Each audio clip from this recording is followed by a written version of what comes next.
Dan makan hak orang lain ni jemaah, bukan hanya sekedar mencuri. Kalau mencuri itu jelas, kita tak perlu bincang lagi. Tapi ada perkara-perkara yang mungkin kita rasa biasa, ternyata itu perkara yang bermasalah untuk kita. Di antaranya iaitu ghasab. Tahu ghasab? Ghasab tu mengambil manfaat dari barang yang dimiliki orang lain.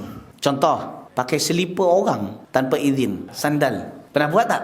Pakai selipar orang lain tanpa izin. Alah ustaz, kan selipar je tak rosak. Itu yang saya kata ghasab. Kalau mencuri, mengambil barang orang lain, itu mencuri. Kita tak mengambil barang orang, tapi kita hanya mengambil manfaat daripada barang orang tanpa izin ownernya.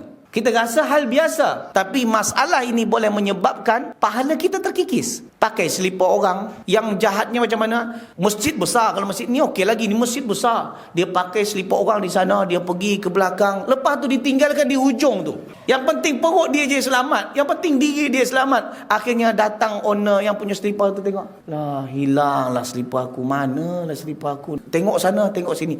Kerana mindset dia, kalau barang dia hilang di sana, pasti akan tersepak sebelah sana. Jadi dia cari sebelah sana sampai hilang. Padahal selipar dia ada, tapi diletak orang di belakang tu. Kan jahat tu jemaah. Sudahlah pakai barang orang tanpa izin, letaknya pun suka hati, akhirnya berkecil hati orang dan orang tu pergi. Kadang-kadang dia balik dengan kaki ayam je. Maksudnya dia tak pakai selipar. Akhirnya dia pun bersuudzon, masjid ni tak aman selipar kita. Kalau bawa selipar pasti hilang. Tengok, dah nama masjid pula yang jadi rosak. Benda yang nampaknya sedikit, tapi itu menjadi masalah untuk kita di akhirat, di alam kubur. Alah ustaz, biasa je ni ustaz. Jangan ambil biasa benda seperti ini. Kerana masalah kecil dalam pandangan kita, dalam pandangan Allah belum tentu kecil.